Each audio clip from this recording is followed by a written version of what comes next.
अल्लाह ताला फरमाते हैं, ऐ ईमान वालो, तुम पर रोजे फ़र्ज किए गए हैं जैसे तुमसे पहले लोगों पर फ़र्ज किए गए थे, ताकि तुम परहेजगार बन जाओ। सूरतुल बकरा आयत नंबर 286।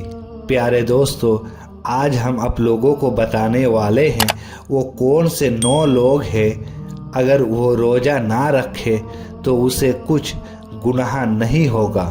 उन लोगों के माह रमज़ान में रोज़े रखने की छूट है। मुसलमान मर्द और औरत जो बालिग हो और अपने होश व हवास में हो, उन पर माह रमज़ान के रोज़े फ़र्ज है। लेकिन 9 ऐसे भी लोग हैं जिसे माह रमज़ान में रोज़े ना रखने की छूट है। नंबर 1, बीमार आदमी। सबसे पहले जो रोज़े छोड़ सकता है वो बीमार आदमी है। अगर कोई सख्त बीमार है तो ऐसे इंसान के लिए रोज़े ना रखने की छूट है। यहाँ पर बीमारियों से मुराद ऐसे बीमारी है जिसमें जान जाने की खतरा हो। अगर कोई माहिर डॉक्टर कह दे कि रोज़े रखने से जान जाने की खतरा है, ऐसे इंसान रोज़े ना रखे तो कोई गुनाह नहीं। लेकिन छोटी मोटी बीमारियों में रोज़े छोड़ना जायज़ नहीं है।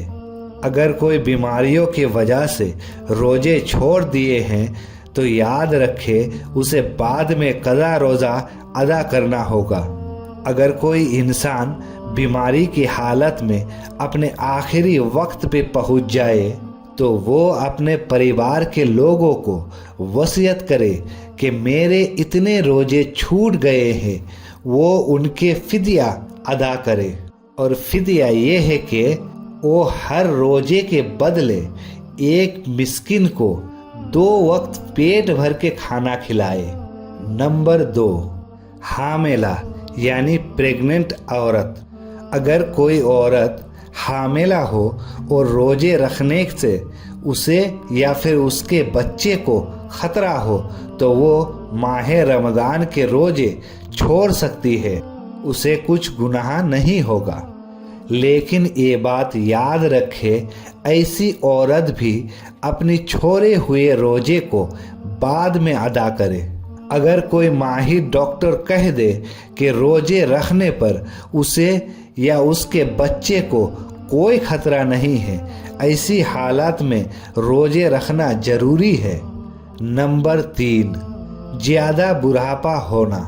अगर कोई इंसान ज़्यादा बूढ़ा हो जाए, इतना बुरा हो जाए कि अपने बैठने के जगह से उठ भी ना पाए, तो ऐसे इंसान पर माह रमज़ान के रोज़े ना रखने पर कोई गुनाह नहीं।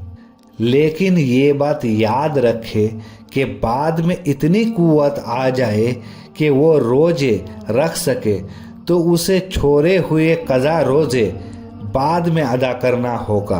अगर ऐसा ना हो तो फ़िदिया अदा करे।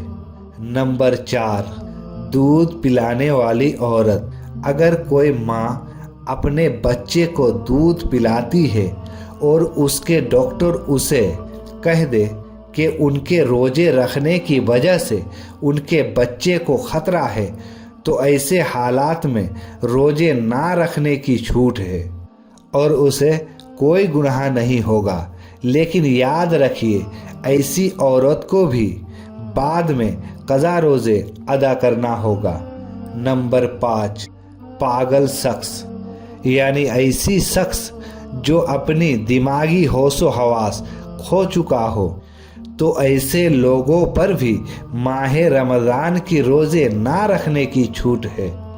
लेकिन ऐसे शख्स को भी चाहिए बाद में जब वो ठीक हो जाए तो अपने छोड़े हुए रोज़े का क़ज़ा अदा करे।